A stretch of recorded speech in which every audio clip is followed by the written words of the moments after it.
Tenemos la costumbre de estudiar la Biblia por libros.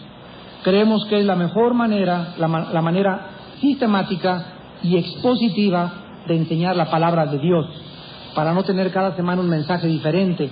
Así cubrimos áreas por temas y nos damos más cuenta, nos compenetramos más con el Espíritu de Dios en la forma que Él escribe estas cartas.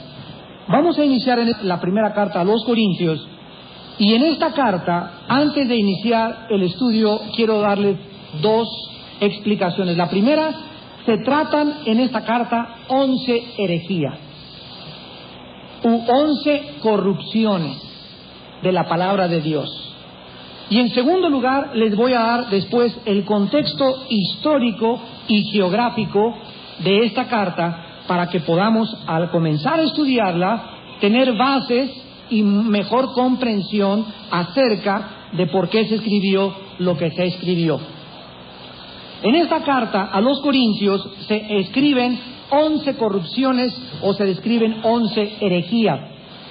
Y si ustedes recuerdan, acabamos de terminar Colosenses, fue la última carta que terminamos, fue escrita también para combatir herejías y filosofías que no tienen su origen en la Biblia.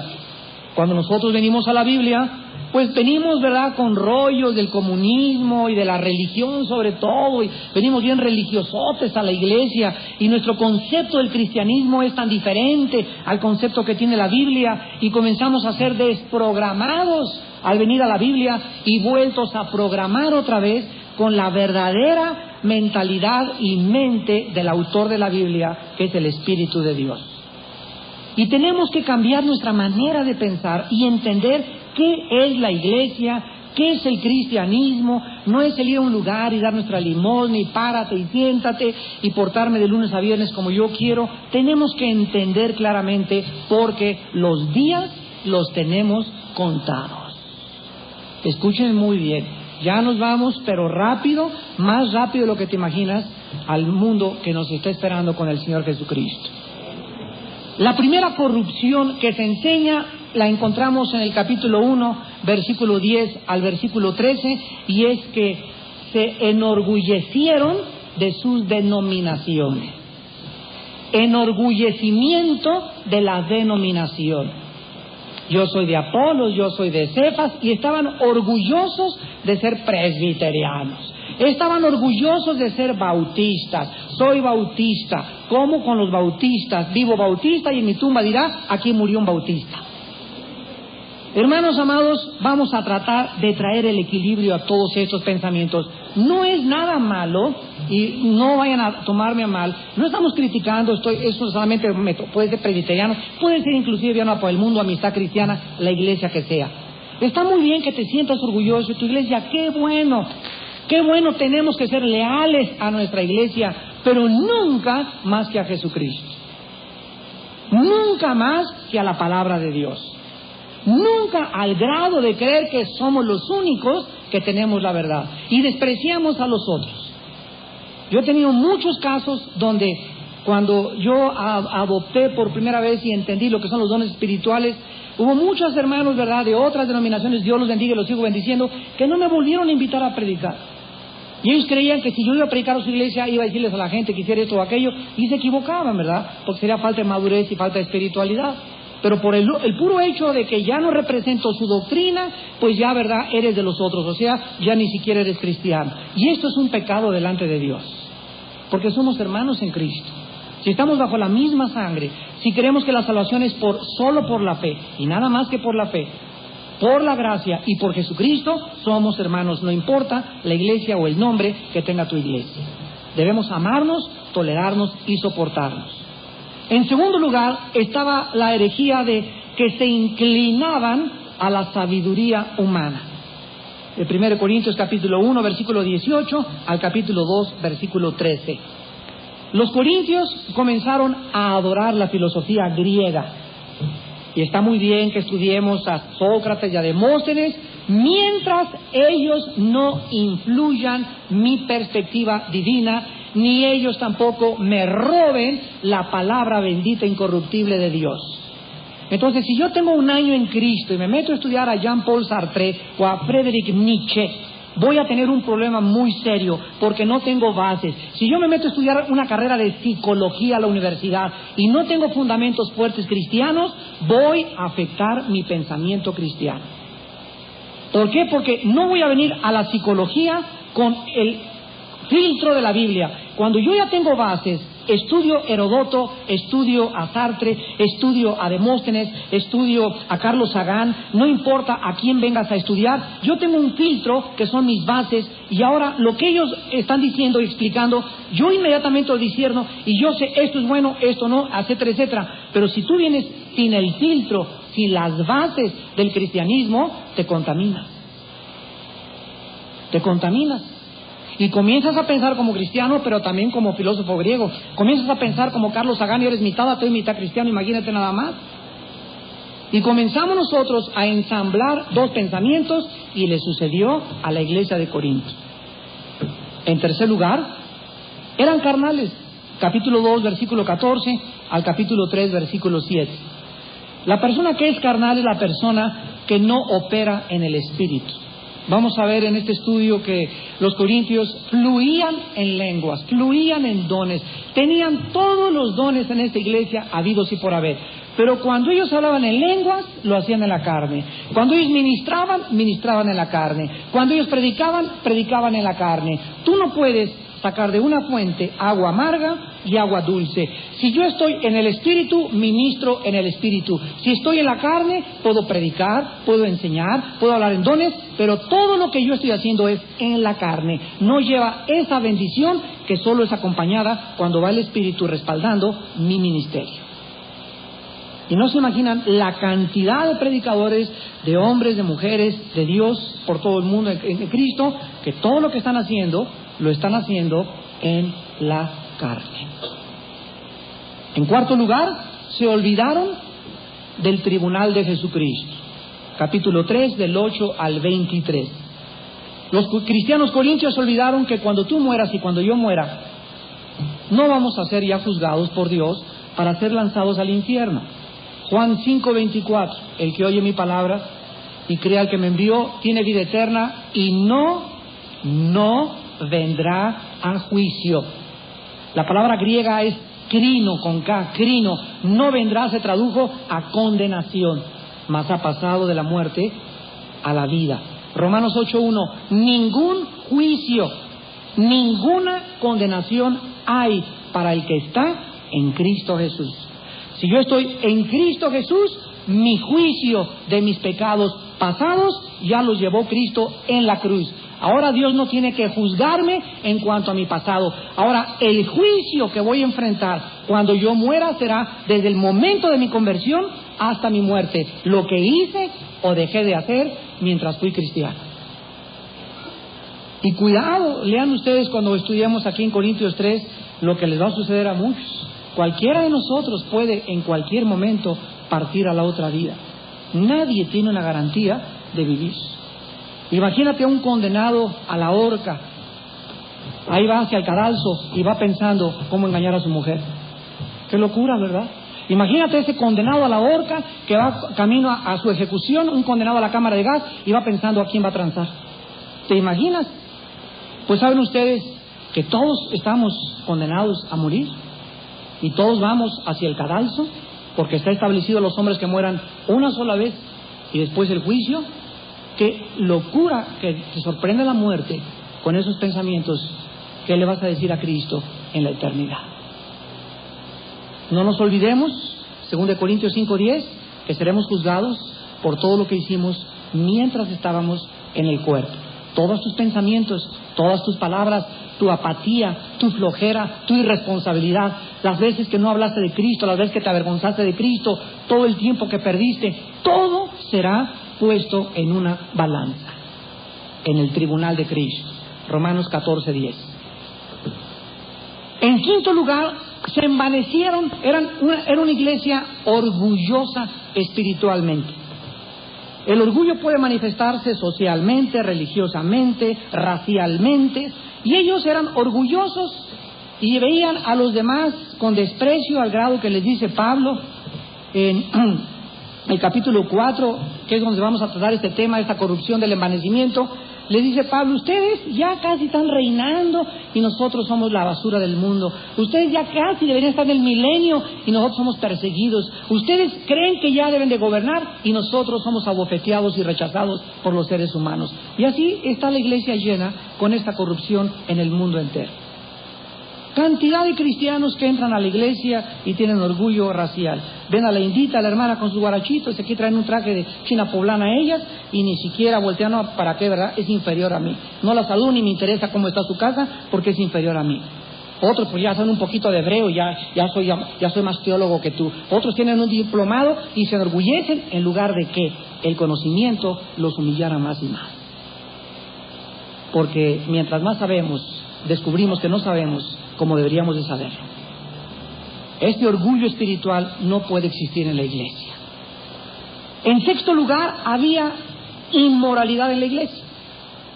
Ahí andaban los brothers en la iglesia de Corintio y a uno estaba tan descarado que salía, Corintios capítulo 5, con su madrastra.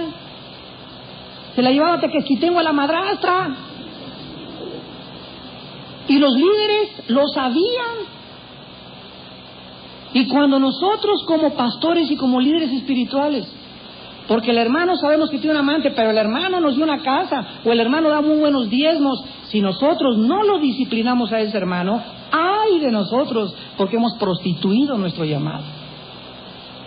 Cada vez me doy cuenta con grande tristeza que son menos y menos las iglesias en el mundo entero que ejercen la disciplina en su congregación. Casi ya no oigo iglesias que me digan, hermano, el año pasado desgraciadamente corrimos a esta familia, hace 3 meses corrimos a este muchacho, hace 4 meses corrimos a aquellas. Ya casi no se oye que las iglesias ejerciten lo que se llama la excomunión o la expulsión de los miembros. Ay, Dios es misericordia y Dios es bueno, hermano. Sí es cierto, la iglesia es un hospital y se le da oportunidad. Me encontramos que el hermano es adúltero, ven para acá, hermanito, te damos un mes para que dejes a tu amante.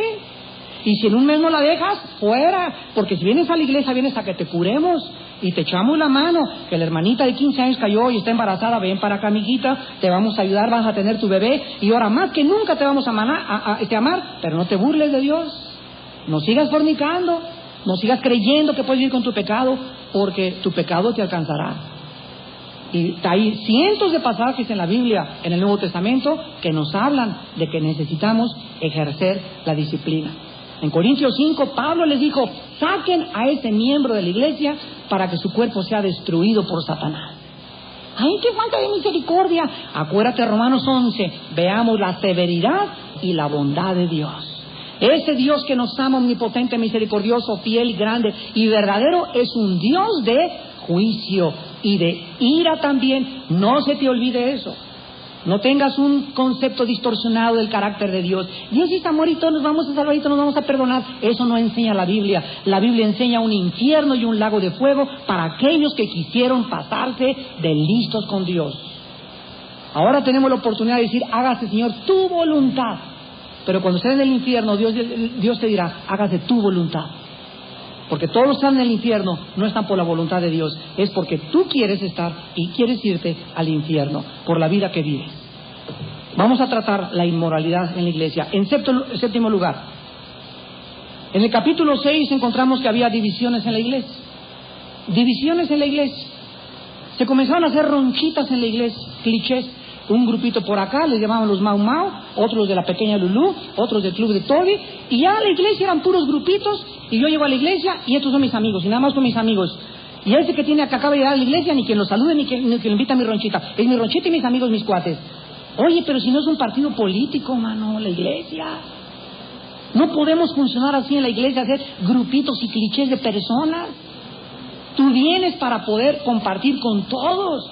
Y a todos nos gusta estar y sentarnos con una persona que conocemos, pero no todos los domingos son los mismos. Ya busca, abre los ojos, oye, hermana, mira, ni siquiera ha habido nadie que la salude este domingo, ve con ella, abrázalo, véngase para acá, tenemos un grupo en mi casa, tomamos el té a las 6 de la tarde, le invitamos, hermana, no hagan ronchitas donde excluyan a los demás. Está bien tener grupos, pero siempre que sea abierto el grupo a todos los hermanos, porque esto no le agrada a Dios, las divisiones entre nosotros. En octavo lugar, en el capítulo 7, abandono del matrimonio. Los hermanos en Corinto comenzaron a decir a la esposa, bye, see you later, me voy con otra, sin decir agua va, y agarraban carretera. O muchas mujeres al hombre, me voy con un filósofo, o me voy con uno que se parece a Hércules, o me voy con aquel, ahí nos vemos viejo feo, y se iban con otro hombre.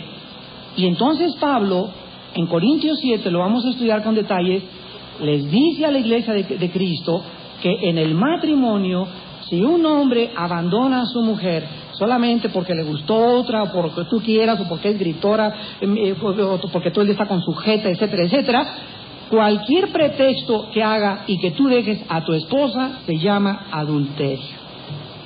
Ahora, si tú quieres dejar a tu esposa porque no la aguantas, o a tu esposo porque no la aguantas, lo vamos a estudiar, lo puedes hacer por un tiempo sin divorciarte.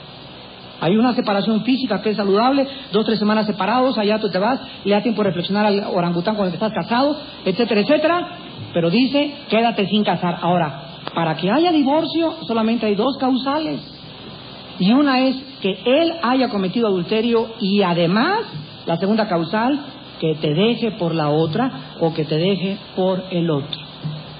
Si tu esposo se va, y ya tiene 6 meses que se fue, y tú sabes que vive con otra, vienes con el pastor y con mucho gusto te acompaño, vamos a la delegación, levanta un acta de abandono de hogar. En primer lugar, cúbrete judicial y legalmente, porque la Biblia dice en Romanos 13 que nos sometamos a las autoridades para que tengas protección sobre tu vida, sobre el futuro económico y sobre tus hijos. Ese sinvergüenza no se vino más así porque sí. Entonces se levanta el acta de abandono hogar para que cuando venga el divorcio y tú se lo des para que lo firmes, sea un divorcio necesario y obligado a que te sostenga y te pague la manutención. Para eso es el contrato del matrimonio. No, estamos casados, hermano, no, creemos que no necesitamos un contrato civil. Pues ese contratito, ese papelito que dice que tú eres hombre y mujer, el día que él te ponga los cuernos, ¿con qué te vas a defender si no es con ese papelito que se llama acta de matrimonio? No se engañen, muchachas, que vamos a casarnos a vivir el amor libre como Rambo. Oye, eso ya no existe, por favor, o como las telenovelas. La Biblia nos muestra que dentro de la iglesia, la persona que abandona al cónyuge, esa persona se casa con otra, comete adulterio. La persona abandonada tiene la oportunidad de rehacer su vida y volverse a casar. No así el que abandona al otro. Entonces, que mi esposo es muy feo y que mi esposo me grita, no hay ninguna causal de divorcio en la Biblia más que adulterio y abandono de hogar. Que quede muy claro en tu corazón. Lo vamos a ver con detalles. Después, en el capítulo 9, la 9ª herejía era la irresponsabilidad de la iglesia en sostener sus obreros. Todos nosotros venimos de una grande religión donde nos acostumbraron no a diezmar, no a ofrendar, nos acostumbraron a dar limosnas. Los 20 ahí, el vuelto que me sobra, ahí lo he hecho a la limosna. Es lo que nos enseñaron. Y venimos a la iglesia y encontramos en la Biblia que Dios nos enseña a que le debemos de dar el 10% o si podemos más del 10%. ¿Qué Dios es pobre? No. Dios me dice, quiero ahora probar, Armando, tu cartera. Quiero ahora probarte que realmente yo soy tu Señor y tu Dios. Si tú me das a mí solamente el 10% de tus entradas y lo entregas a mi obra, yo me estoy dando cuenta que tienes fe. Porque nadie lo puede hacer si no confía en Dios. Los que no lo hacen son porque no me alcanza. Si pago esto no me va a alcanzar porque no obran por fe, operan por vista. Y sin fe es imposible agradar a Dios. Entonces, una de las maneras más claras en la que tú tienes salud y en la que demuestras, la fe sin obras es muerta, en la que demuestras con tus obras que realmente le crees a Dios, es dándole a Dios lo que Él te pide. Y el momento en que tú le das el 10%, Él redime o rescata todo lo que te queda y bendice todo lo que te queda del dinero, para que Satanás no meta sus manos a tus finanzas. Pero si tú le robas a Dios el diezmo y no le das a Dios ese diezmo, no, el pastor no necesita, esta iglesia no necesita, fue lo que le hicieron a Pablo en el capítulo 9. Él les enseña con el Antiguo y con el Nuevo Testamento que digno es el obrero de su salario y que el que predique el Evangelio debe vivir del Evangelio. Entonces era una herejía tremenda y así están las iglesias. Yo he entrado a iglesias El pastor con su camisita toda rota, el pobre hermano, sus guarachitos y todo. Oye, hermano, y su bochita está talado, hasta humo echa por el escape. Y son como 15 familias en la iglesia y me invitan a predicar y entro y los pongo, pero de veras, duro les doy. ¿Por qué? Porque les enseño que ese hombre que está sacrificándose y viviendo merece tener a sus hijos en un buen colegio, merece vestirse bien, merece tener coche. No, es que yo soy abogado, no puede ganar más que tú. Sabes que un pastor debe ganar más que cualquiera. Porque es el puesto más honorable y más bendecido y es el privilegio más grande poder servir a Dios y ser colaboradores de Él en la salvación de ustedes. Y ahí lo explica Pablo. A Pablo lo comenzaron a tratar así como una fuchi. Ay, con los guaraches di que te fue bien. Trágate esa torta de milanesa y di que te fue bien. Y Pablo les escribe un capítulo entero para decirles: herejes, malagradecidos, no conmigo, con Dios, porque de todas maneras a los obreros, por otro lado, Dios los sigue bendiciendo cuando han sido llamados para predicar la palabra. Tenemos también en el 10º lugar el abuso de los dones espirituales, capítulo 12 de Corintios. Llegaban a la iglesia de Corintios y oías al hermano tic, tic, tic, tic, tic, tic, tic, tac, tac, tac, tac, tac, tac, mamá, chic, tac, tac, tac, parecían relojes muchos y decían que estaban hablando en lenguas. Y era un lengüero en la iglesia de Corintios, y no me malinterpreten, y yo no tengo nada contra las lenguas y existe el don de lenguas, pero vamos a tratar el abuso de las lenguas. Todo un capítulo dedicado exclusivo para tratar con el abuso de los dones por su carnalidad. Y entonces toda la iglesia estaba hablando en lenguas, y era un relajo, era cama, machili, cara, etcétera. Y llegaban los nuevos y se les quedaban mirando y decían: Dios mío, ¿dónde me metí? ¿Es el manicure?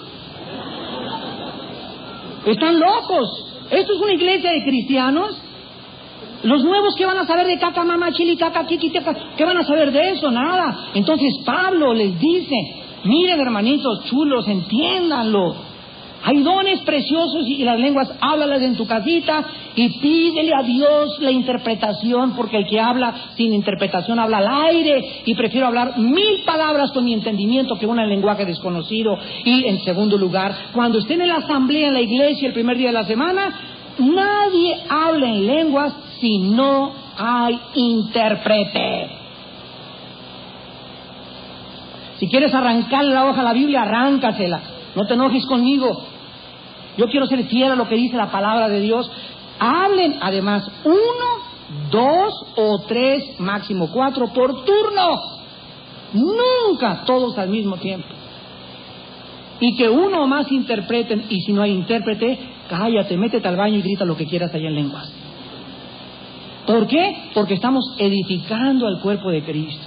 Yo no actúo mis dones para que sepa la gente que ya tengo el don de lenguas y que soy lleno del Espíritu Santo. Lo contrario lo vamos a ver al estudiar Corintios, que era una iglesia que hablaban en lenguas todos y eran los más carnales de todo el Nuevo Testamento.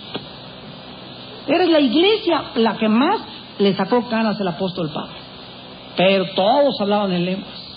Y vamos a tratar esta herejía, esta corrupción del abuso de los dones espirituales. Y en último lugar, en el capítulo 15, comenzaron a negar la resurrección de los muertos. No, que Cristo solo resucitó en vapores, fueron gases, como enseña una secta que se llama los Testigos de Jehová. Los Testigos de Jehová dicen que la resurrección de Cristo no fue física ni corporal, fueron gases. Fue solamente algo etéreo lo que hizo que Jesús se levantara de los muertos. Todo el capítulo 15 está dedicado a la resurrección de los muertos. Bueno, ahora que saben qué vamos a estudiar, estos 11 temas principalmente, les voy a dar el contexto histórico y geográfico de Corinto. Corinto era un puerto como Acapulco, como Cancún o como Puerto Vallarta aquí en México, marítimo, rico y muy comercial, donde llegaban barcos de todas partes del norte de África, del mar Mediterráneo, del sur de Europa y de Asia, llenos de marineros buscando dos cosas: alcohol y mujeres. Era una ruta comercial de primera importancia, y todos los barcos forzosamente hacían una parada en sus viajes hacia Roma en el puerto de Corinto. La ciudad había sido destruida por los romanos 200 años antes de la primera visita de Pablo, y fue reconstruida por Julio César en el año 44 antes de Cristo, el cual la hizo una colonia romana.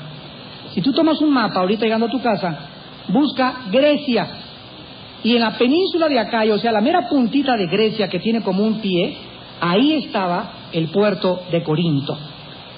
En el primer siglo, Corinto era una mezcla de romanos, de griegos y de judíos. Era la época de la edad de oro de la filosofía griega.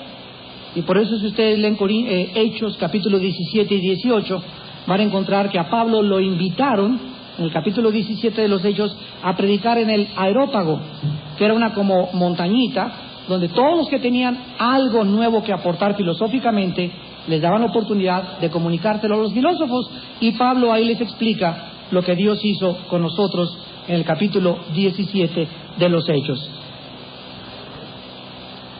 Corinto tenía 500,000 de habitantes en los tiempos en que se escribió esta carta, y había un promedio de 2 esclavos por cada ciudadano. 2 esclavos por cada hombre libre. A ver, ya vamos más o menos teniendo algo de idea. Prostitución, alcoholismo, esclavitud.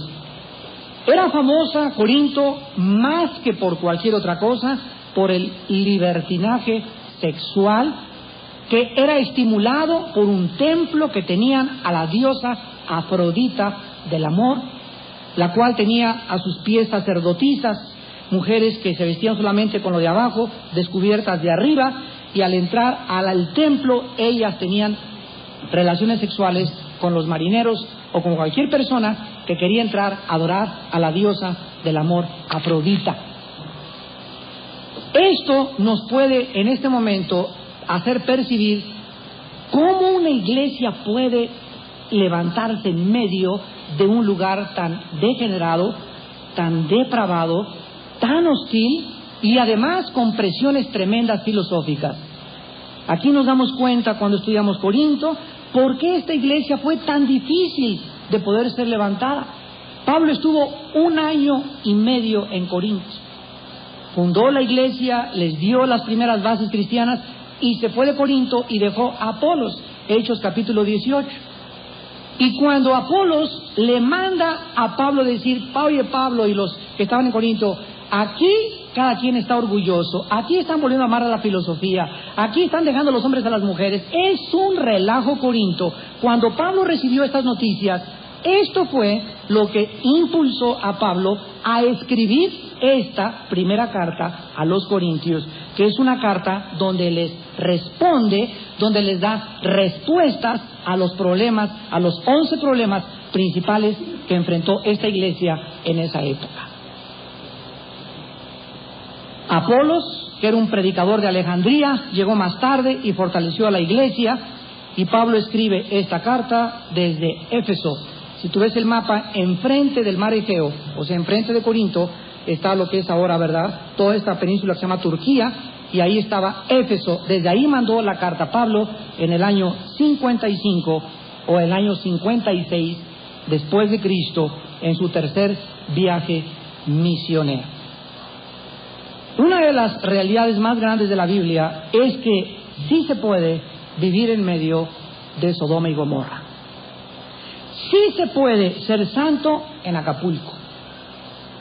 Sí se puede ser santo en Cancún. Sí se puede ser santo viviendo en Babilonia, como el ejemplo del joven hebreo llamado Daniel. Sí se puede, porque el poder del Evangelio, el poder de la cruz, es más grande que la maldad del mundo. Entonces, esta iglesia floreció en medio de todos estos problemas sociales, morales y filosóficos. Y por eso la Biblia no nos oculta cómo eran estas iglesias. Todas las iglesias del Nuevo Testamento encontramos, la mayoría, herejías. Mijita chula, yo sé que fuiste cirquera de la Taire, y yo sé, ¿verdad?, que eras trapecista, pero mira, ahora tienes 3 meses en esta iglesia, y durante 2 o 3 semanas no te dijimos nada, ¿verdad?, y te apapachamos, etcétera, etcétera. Pero quiero decirte que la Biblia ahora, la mente de Dios, nos manda a ser santos, que significa diferentes. Pensamos diferente en la moda. Pensamos diferente moralmente, pensamos diferente filosóficamente, pensamos diferente socialmente, porque los pensamientos de Dios no son los pensamientos del ser humano. Entonces, mijita, ahora quiero que entiendas, mira, vente ya, dice 1 Timoteo 2, que se vistan con pudor las mujeres. ¿Qué significa con pudor? Que se vistan de tal manera que nunca atraigan la vista de los hombres a su cuerpo. ¿Te quieres poner pantalones? No hay ningún problema que te pongas pantalones, pero que sean holgaditos, ¿verdad? Que parezcan de cepillín. O tápate, ¿verdad? O te pones pantalones, ok, tápate tus pompitas por detrás con un saco grande, con un abriguito, ¿verdad? Si está muy, hermano, está muy apretado, ok, ponte un saquito por arriba y anda así, ¿verdad? Tranquila. Pero acuérdense, las mujeres, les enfatizo que las tentaciones a nosotros nos entran por los ojos. ¿Por qué no pongo mi minifalda? Porque te sientas en cualquier lugar y cruzas la pierna y ya tienes la falda 3 pulgadas arriba de la rodilla, amiguita. Y luego por eso, ¿verdad? Está tu jefe invitándote a irte a Vips y que te va a subir el sueldo. Nada de que sueldo ni cara de nada, ¿verdad? Es por tu minifalda. ¿Por qué? Porque el 95% de los hombres buscan la carne barata. A 25 el kilo de aguayón.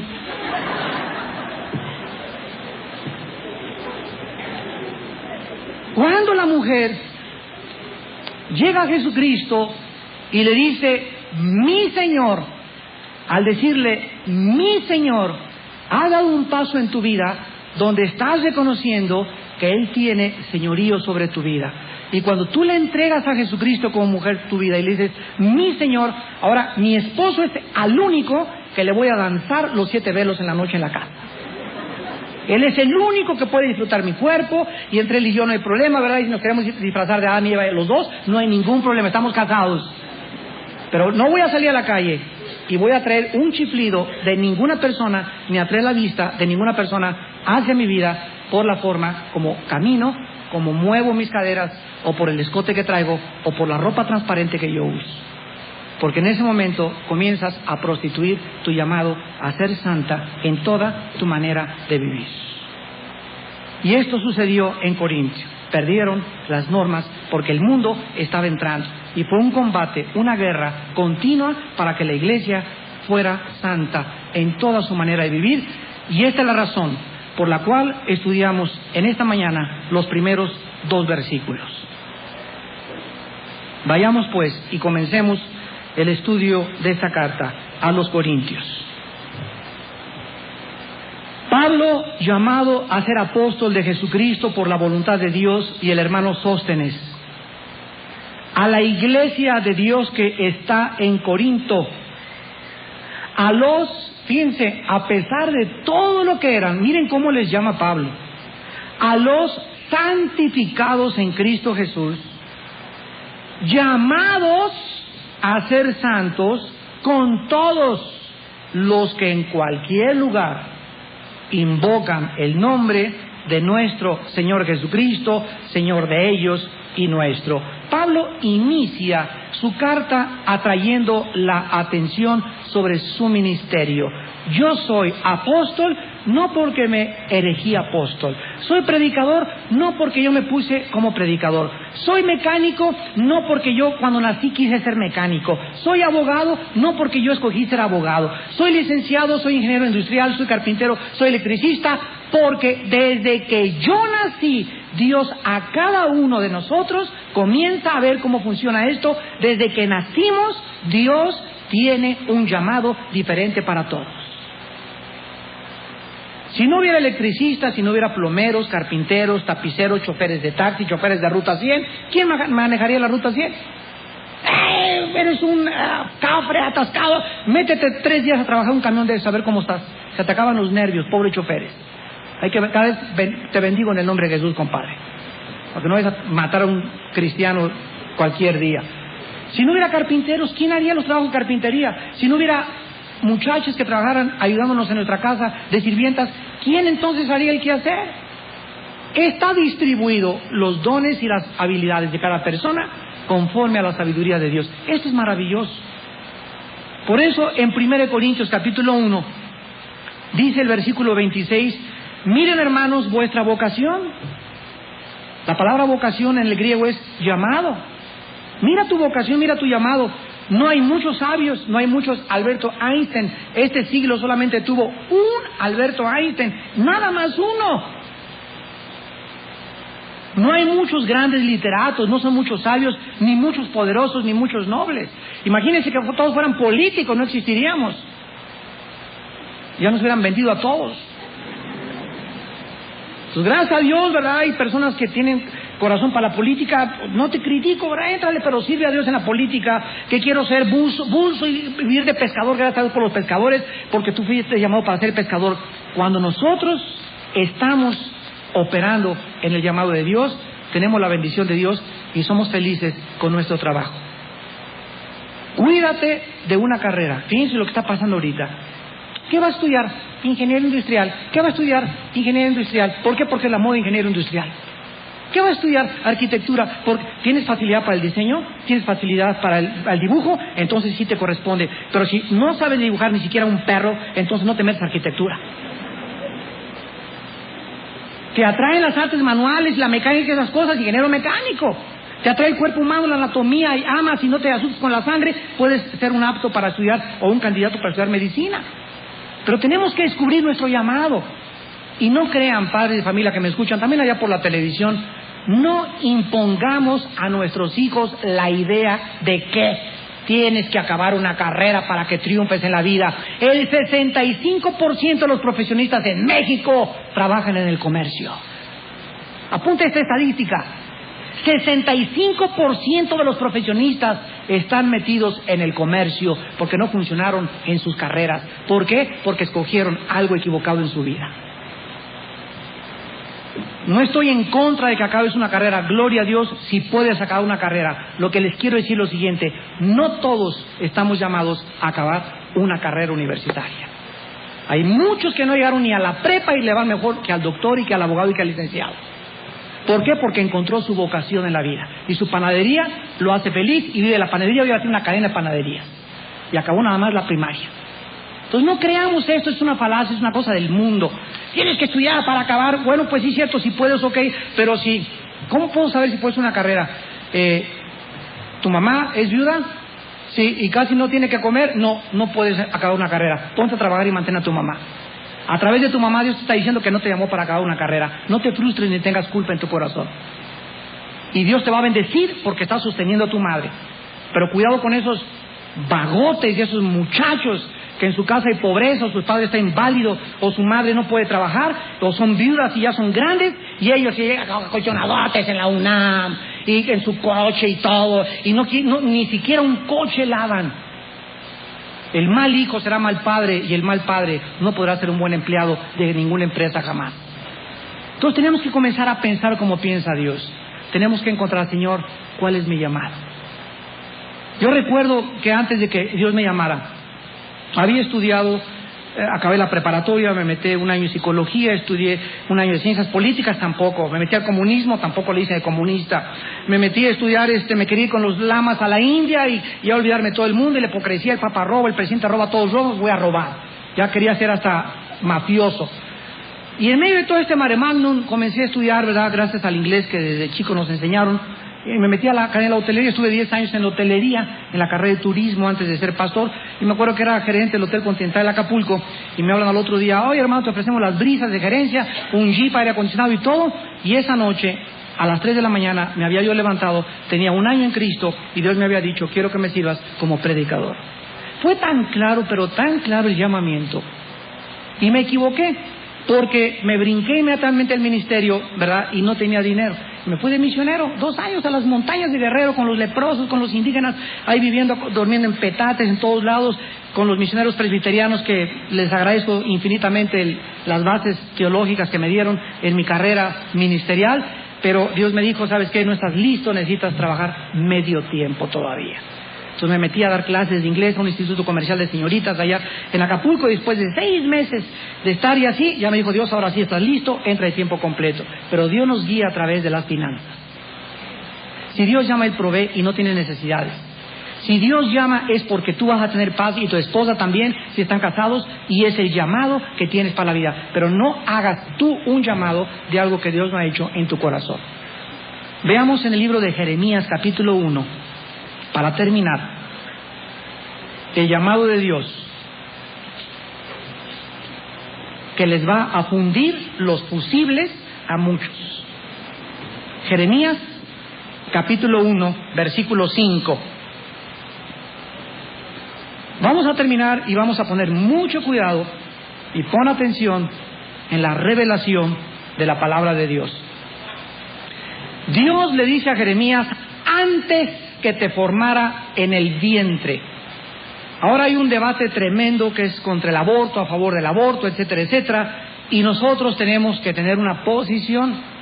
Porque nuestra posición no es mi posición, no es lo que yo creo, no es mi humanismo, ni mi humanitarismo, ni lo que mi filosofía, o lo que conviene, o el consenso general de las mujeres, que ellas voten. No hay nadie más que Dios, que es la única autoridad para decir qué cosa se hace en determinadas áreas de la vida.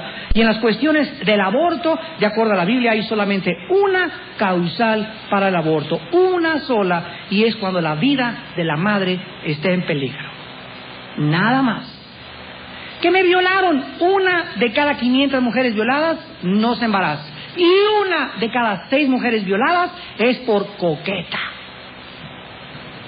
Que me violaron, pero tenías ya 3 semanas chiquita y caminando como licuadora y con tus minifaldas, etcétera, etcétera, y te vieron los pandilleros por tu casa y así te subías al camión y entonces provocaste tal vez que te violaran. Ahora nadie se va a meter a tu casa y te va a sacar de la cama y te va a violar. Te vio en la calle, te vio en ruta 100, te vio etcétera, etcétera. Y cuando es una víctima, ¿verdad? Dios lo sabe. Y Dios tiene misericordia. Pero aun cuando tú te embaraces a través de una violación, Dios no permite el aborto. Y Dios tiene razones muy poderosas. Les voy a dar una de las razones para que ustedes comiencen a entender a Dios. Ya mis pensamientos, ya no acepto yo mis conclusiones. Ahora voy a pensar como Dios. ¿Qué le dirías tú a una mujer que tuvo 3 hijos sifilíticos, 2 con tuberculosis y 1 en un manicomio, y está embarazado del 7º hijo? ¿Qué consejo le darías a esa mujer que tuviera o no tuviera su hijo? Si tú le dices que no hubiera tenido su hijo, no hubiera nacido el genio más grande compositor de música llamado Ludwig van Beethoven. ¿Te das cuenta? El más grande genio musical tenía todo el mundo de probabilidades antes de que él naciera para que él pudiera nacer. Dios escoge lo vil y lo menospreciado para avergonzar lo sabio y los fuertes. Dice aquí la Biblia, antes de que te formara en el vientre te conocí. ¿Saben ustedes cuándo comienza la vida? La vida comienza en el momento de la fertilización del huevo a través del esperma del varón. Cuando tiene relaciones una mujer y un hombre, 1 de cada 500 millones de espermas, nada más 1 logra pasar, entrar al óvulo, y los 23 cromosomas que lleva ese esperma se juntan con los 23 cromosomas de la mujer. Cuando se juntan los dos, viene lo que se llama la ovulación, y en ese momento comienza la vida, en la fertilización. Yo estoy preparando ahorita una serie de mensajes que se van a llamar La genética y la Biblia. Y estoy estudiando las fertilizaciones in vitro, el proyecto de genoma humano, el proyecto de la fertilización fuera del vientre, el prestar el vientre, el meter el esperma vía inyección a la mujer, si una cristiana puede recibir el esperma de un hombre, si podemos comprar espermas congelados. Todas estas áreas de la ética, la Biblia nos las responde. Y los cristianos están en Babel. No saben qué decir, no saben qué contestar. Pues yo no sé, pues lo que me dijo mi comadre. O lo que dice el consenso general. Dice la Biblia que antes de que se formara el embrión, primero es el embrión, después como a los 3 meses se convierte en feto, y así continúa hasta que nace y es un bebé. Antes de que hubiera la ovulación, antes de que fuera la fertilización, cuando el esperma que estaba en mi padre y el óvulo de mi madre aún no se habían juntado, Dios sabía qué esperma iba a entrar Dios sabía el código genético integrado que estaría en ese esperma, que me daría el color de pelos, la estatura, las enfermedades genéticas transmitidas, hereditarias, etcétera, etcétera. Y todas estas cosas, antes de que se ovulara, Dios sabía cómo me iba a llamar, quiénes iban a ser mis papás, dónde iba a crecer, cuántos años iba a tener, y todas las cosas de mi medio ambiente, antes de que fueran cristianos, fueron preparados por Dios para la persona que soy ahora actualmente. Es que me violaron de niña, hermano, y mis papás no me querían. Todo lo que sufriste de niña, lo que te hicieron de joven, lo que pasaste, el abandono de tu esposa, el abandono de tu esposo, todo estaba programado, y todo, ahora que eres cristiano, te tiene que servir, porque es lo que forma el carácter.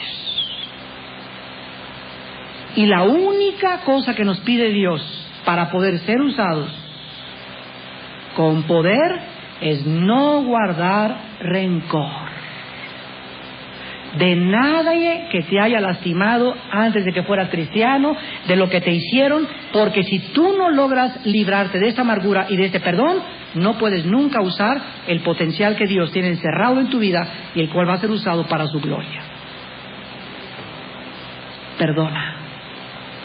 El perdón implica esto: Padre, reconozco, ¿verdad?, que todo lo que sufrí estaba en tus manos, y además ni me voy a tener autolástima, porque tu hijo fue llamado varón despreciado y desechado entre los hombres.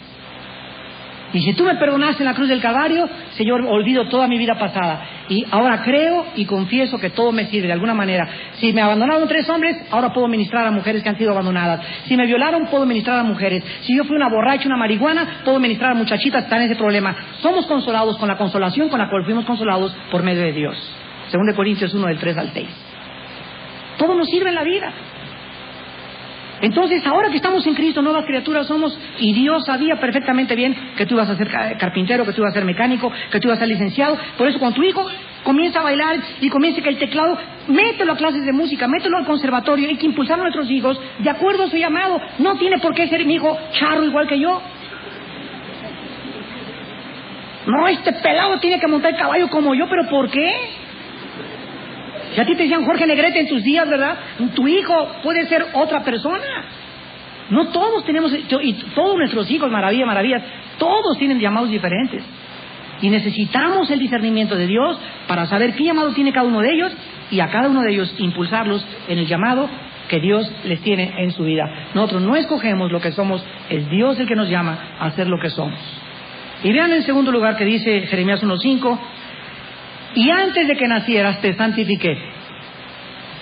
Antes de la ovulación ya sabía Dios todo en mi vida. Y en el vientre de mi madre, durante la gestación de tu cuerpo y de mi cuerpo, ahí fue donde Dios nos separó para Él. Ahí nos apartó Dios para Él. Por eso, cuando tú oras y estás embarazada por tu bebé hasta que él nazca, todos los días bendícelo. Porque cada vez que tú lo bendices, estás reforzando el llamado que Dios tiene para tu bebé dentro de tu vientre. Gózate cuando estás embarazada, y los hombres amen a sus mujeres que están embarazadas, porque no pueden hacer más que bendecir y darle gracias a Dios, porque fruto del vientre es la bendición, del vientre es ante Dios. Salmo 126. Desde que estábamos en el vientre, Dios le dijo a Jeremías: te di por profeta, no en el seminario, no cuando cumpliste 10 años, 25, Jeremías, en el vientre de tu mamá, escogí lo que ibas a hacer en la vida. Por eso dice Pablo, apóstol por voluntad de Dios. Quiero decirles, amados hermanos, para terminar, que nuestra vida comienza, escucha esto, mi vida comenzó cuando descubrí para qué había nacido. Mientras no descubras, escucha esto, mientras no descubras quién eres, serás otra persona. ¿Me escuchaste? O algunos lo captarán dentro de 6 meses. Mientras tú no descubras quién eres, tratarás de ser alguien que no eres. Y por eso vemos que la mayor parte de los jóvenes quieren ser Batman, Madonna, Miss México, como aquel, como allá. Estamos buscando evadir y salir de nuestra realidad y ser alguien más. ¿Por qué? Porque no sabemos quiénes somos. Pero cuando exactamente estamos buscando otra identidad, cuando descubres quién eres y la razón de tu existencia, dices: ¡ay, Señor bendito y misericordioso, que cuando nací rompiste el molde! No hay nadie como yo, ni nadie se parece a mí, ni nadie tiene mis huellas digitales, ni nadie hace lo que voy a hacer yo, y otro hace, y jamás volveré a tener envidia de nadie. ¿Por qué? Porque ahora estoy contento para lo que Dios me llamó, porque he recuperado mi identidad. Y Cristo vino a eso a nuestras vidas, a enseñarnos quiénes éramos. Y no podrás saber tú nunca quién eres si antes no conoces quién es Dios. Para poder saber quién soy, necesito conocer a Dios. Por eso es tan importante que Jesús dice: esta es la vida eterna, que te conozcan.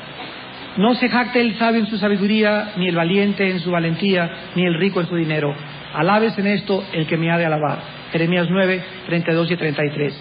En conocerme que yo soy Dios. Por toda la Biblia Dios dice: conóceme. ¿Por qué quiere Dios que lo conozcamos? Porque al conocerlo me conozco a mí. Me acepto. Tengo paz. Y comienzo por primera vez a vivir una vida, y una vida en abundancia. Oremos. Señor, gracias por tu palabra, por tu revelación, por tus bendiciones, por darnos a conocer el misterio de tu voluntad. Algún día reunirás todas las cosas en Cristo, en la dispensación del cumplimiento de los tiempos, así las que están en los cielos como las que están en la tierra. Bendito seas, porque nos has bendecido ya con toda bendición espiritual en los lugares celestiales en Cristo, según nos escogiste en Él desde antes de la fundación del mundo, para que fuéramos santos y sin mancha ante ti en amor, habiendo sido predestinados para ser adoptados hijos tuyos mediante Jesucristo, según el puro afecto de tu voluntad, para alabanza de la gloria de tu gracia, en la cual hiciste abundar en nosotros con toda sabiduría e inteligencia, dándonos a conocer el misterio de tu voluntad. Gracias, Señor, porque nos hemos ahora aceptado como somos. Hemos recuperado nuestra valía y dignidad humana, porque ahora tú nos has enseñado quiénes somos. No venimos de los animales, no somos el resultado fortuito de un accidente, no venimos de otro mundo extraterrestre. Somos seres creados a tu imagen y semejanza, a quienes tú escogiste de toda tu creación para conformarnos a la imagen de Jesucristo, tu Hijo. Y tú anhelas que seamos cada día más parecidos a Jesús, más parecidos a Jesús. Ya no tenemos ídolos a quien imitar en este mundo. No queremos ser como nadie más que como Jesús. Él es nuestro ejemplo a seguir. Él es nuestro Dios.